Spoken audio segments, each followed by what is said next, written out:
సమ్మిళిత అభివృద్ధికి, సకల జనహితానికి శాశ్వత చిరునామా కాంగ్రెస్. వలస పాలనలో సర్వం కోల్పోయిన దేశాన్ని నిలబెట్టడమే కాదు, ప్రపంచం ముందు సగర్వంగా తలెత్తుకునేలా చేసిన ఘన చరిత్ర కాంగ్రెస్దే. వదంతులకు, మూకదాడులకు, సజీవ దహనాలకు, అల్లర్లకు, విధ్వంసానికి కేర్ ఆఫ్ అడ్రస్ బీజేపీది. బుల్డోజర్ భావజాలంతో, అసహనంతో అనునిత్యం ఊగిపోయే ఆ పార్టీ ఎక్కడా? నిర్మాణాత్మకతకు నిలువెత్తు నిదర్శనమైన కాంగ్రెస్ ఎక్కడ? కాంగ్రెస్ ముక్త్ భారత్ అన్నది బీజేపీ కంటున్న పగటి కలేనని గత 10 ఏళ్లుగా పదే పదే రుజువవుతోంది. ఆ నినాదం రోజు రోజుకు బలహీనపడుతోంది. ఈ సార్వత్రిక ఎన్నికల్లో కాంగ్రెస్ నాయకుడు రాహుల్ గాంధీ మొదలుకుని తెలంగాణ ముఖ్యమంత్రి రేవంత్ రెడ్డి వరకు శర పరంపరగా సంధించిన అస్త్రాలకు బీజేపీ తల్లడిల్లింది. గత 10 ఏళ్ల బీజేపీ నిర్వాకంలో ఏ రంగం ఎంత అధ్వాన్న స్థితిలో ఉందో గణాంకాల సహితంగా కాంగ్రెస్ నేతలు వివరిస్తోంటే హస్తినలో కొలువుదీరిన అధికార పీఠం వణికింది. పాలక వర్గంలో తడబాటు స్పష్టంగా కనిపిస్తోంది. అందుకే తన సంస్కృతి అయిన బుల్డోజర్ భావజాలాన్ని పరాయి వారిపై రుద్దే దుస్సాహసానికి పూనుకుంటోంది. ఏమీ పాలుపోని దుస్థితిలో కొట్టుమిట్టాడుతోంది. ఇంతగా ప్రత్యర్థిని వణికించే శక్తి కాంగ్రెస్ కు ఎక్కడిది? తరాలు మారుతున్నా తరగని ఆ శక్తి వెనుకున్న ప్రాణధాతువేంటి? క్యాలెండర్లలో తేదీలు మారొచ్చు, నవనవోన్మేష వసంతాలు ఒకదాని తర్వాత మరోటి చిగురు తొడగొచ్చు, కొత్త సాంకేతికతలు అందుబాటులోకి వచ్చి ఉండొచ్చు. ఒకనాడు గ్రామాలకే పరిమితమైన జీవితాలు ఖండాంతరాలకు విస్తరించి ఉండొచ్చు. కానీ తమ మూలాల్ని మరిచిపోరు దేశ ప్రజానీకం.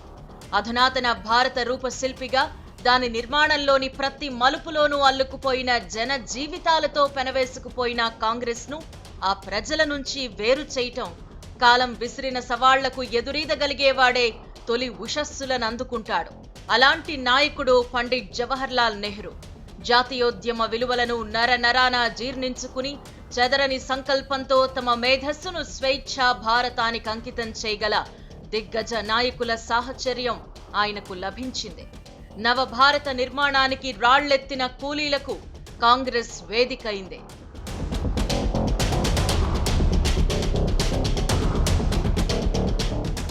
భారీ పరిశ్రమలను స్థాపించి సాగు రంగాన్ని ఆధునికీకరిస్తే తప్ప దేశ పురోగమనం అసాధ్యమని ఆనాటి కాంగ్రెస్ దృఢంగా నమ్మింది. అందుకు శాస్త్ర సాంకేతికతలు రెండూ అత్యవసరమని తీర్మానించింది.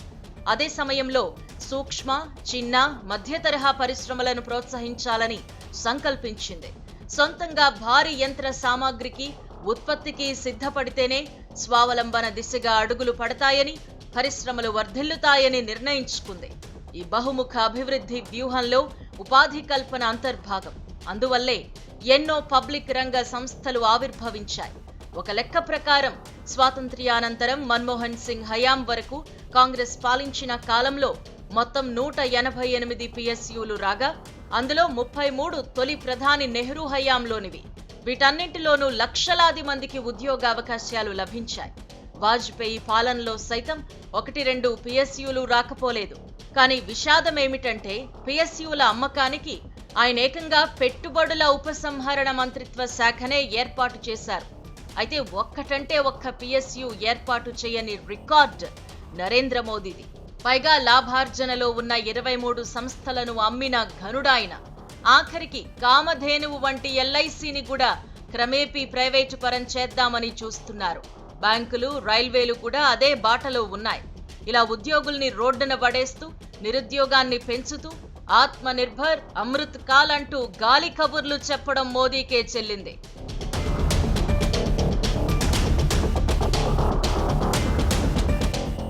సమాజాన్ని పురోగమన దృక్పథంతో ఉంచటానికి సెక్యులర్ విలువలకు హారతులు పట్టారు పండిట్ నెహ్రూ. కొందరు వక్రీకరిస్తున్నట్లు సెక్యులరిజం అంటే మత వ్యతిరేకమో, మతరహితమో కాదని ఆనాడే నెహ్రూ స్పష్టంగా చెప్పారు. సర్వధర్మ సద్భావన అనేది ఈ జాతి నెత్తుటిలో అవిచ్ఛిన్నంగా ప్రవహిస్తూనే ఉన్నదని, అదే వేల ఏళ్లుగా భారతదేశాన్ని ఒక్కటిగా నిలిపిందని గుర్తు చేశారు. స్వాతంత్ర్యానంతరం ప్రభుత్వ రంగంలో ఉక్కు కర్మాగారాలు, ఎన్టీపీసీ మొదలుకుని ఎన్నో భారీ పరిశ్రమలు స్థాపించడంతో పాటు వీటిని నిర్వహించేందుకు ఉన్నత శ్రేణి వైద్య సంస్థ ఎయిమ్స్ సైతం కాంగ్రెస్ ఘనతే. మరోపక్క భాక్రానంగల్, నాగార్జున సాగర్ వంటి డ్యాంలు నిర్మించి హరిత, శ్వేత విప్లవాలతో సాగు రంగాన్ని అభివృద్ధి పథంలో నిలిపారు. స్వాతంత్ర్యం వచ్చిన తొలినాళ్లలోనే అంతరిక్ష రంగంలో దేశం వెలుగులీనాలి అని తలచి ఇస్రోను స్థాపించి దాన్ని అత్యున్నతంగా తీర్చిదిద్దడానికి ప్రత్యేక శ్రద్ధ తీసుకున్నారు. తన సుదీర్ఘ ప్రయాణంలో కాంగ్రెస్ ఎన్నో ఆటుపోట్లు ఎదుర్కొన్న మాట నిజం. కానీ ఎంచుకున్న పంథా నుంచి ఒక్క అంగుళమైనా పార్టీ పక్కకు జరగలేదు. ఇందిరాగాంధీ పాలనలోనే పోఖ్రాన్లో తొలి అణు పరీక్ష నిర్వహించి దేశం తిరుగులేని శక్తిగా రూపుదాల్చింది. బ్యాంకింగ్ రంగాన్ని ఆర్థిక సంక్షోభం నుంచి బయటపడేయడంతో పాటు సామాన్యులు బ్యాంకు మెట్లెక్కేలా చేయగలిగిన బ్రహ్మాస్త్రం బ్యాంకుల జాతీయకరణ. అది ఆమె సాహసోపేత నిర్ణయాల్లో ఒకటి. ఇందిరాగాంధీ కుమారుడు రాజీవ్ గాంధీ కూడా విద్యను ఆధునీకరించి ఆర్థిక వ్యవస్థను బలోపేతం చేసే దిశగా చర్యలు తీసుకున్నారు. టెలికాం విప్లవం, కంప్యూటర్ రంగ ప్రవేశం ఆయన హయాంలోనివే. పివి నరసింహారావు, మన్మోహన్ సింగ్లు సమష్టిగా పనిచేసి కూలిపోతున్న ఆర్థిక వ్యవస్థకు జవజీవాలిచ్చారు. ఆర్థిక రంగ సంస్కరణలతో భారీ ఎత్తున ఉద్యోగాల కల్పనకు, కొత్త సాంకేతికలు వచ్చివాలడానికి కారకులయ్యారు. ఈ దేశంలో బహుళ జాతి సంస్థలు అడుగుపెట్టాయంటే వారి సంకల్ప బలమే కారణం.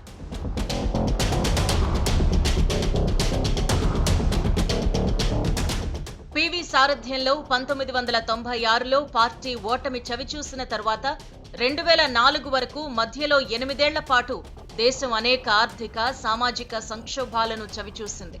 వీటన్నింటినీ చక్కదిద్ది దేశాన్ని నూతన పుంతలు తొక్కించాలి అన్న సంకల్పంతో తను ప్రధానయ్యే అవకాశం ఉన్నా అత్యున్నత పదవిని తృణప్రాయంగా భావించారు శ్రీమతి సోనియా గాంధీ.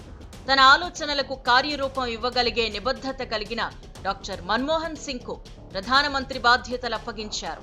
పని దొరకని రోజుల్లో పేదలు తిండి కోసం తల్లడిల్లే పరిస్థితులు ఉండరాదని మహాత్మా గాంధీ జాతీయ ఉపాధి హామీ పథకానికి రూపకల్పన చేసింది సోనియానే. ఇప్పటిదాకా ఈ పథకం కింద 300 కోట్ల పనిదినాలు కల్పించారు. గ్రామీణ ప్రాంతాల్లో పేదరిక నిర్మూలనలో ఉపాధి హామీ పథకం ఆకలి చావులను నిర్మూలించిన అక్షయ పాత్రగా అవతరించింది. సోనియా మార్గదర్శకత్వంలో సోలార్, పవన విద్యుత్, హిమాచల్, సిక్కిం, ఈశాన్య రాష్ట్రాల్లో పెద్ద ఎత్తున హైడ్రో ఎలక్ట్రిసిటీ ప్లాంట్ల ఏర్పాటుకు కేంద్ర ప్రభుత్వం ఉదారంగా అనుమతులివ్వడం వల్ల కరెంటు ఉత్పాదనలో దేశం మిగులు సాధించే దశకు చేరుకుంది. మోదీ ప్రభుత్వంలో పెరిగిపోయిన మత విభజన, అసహనం, రాజకీయ ప్రత్యర్థులైన నియంత్రణ సంస్థలతో దాడులు పెరిగిన నేపథ్యంలో రాహుల్ గాంధీ ఇచ్చిన ఒక నినాదం దేశానికి ఒక ధైర్యాన్నిచ్చింది.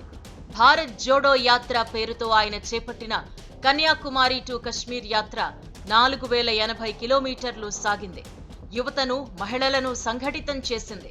కాంగ్రెస్ రాజ్యాధికారానికి వస్తే అయోధ్యలో రామ మందిరాన్ని బుల్డోజర్తో కూల్చివేస్తుందని సాక్షాత్తు ప్రధాని నరేంద్ర మోదీ ఇటీవల అన్నారు.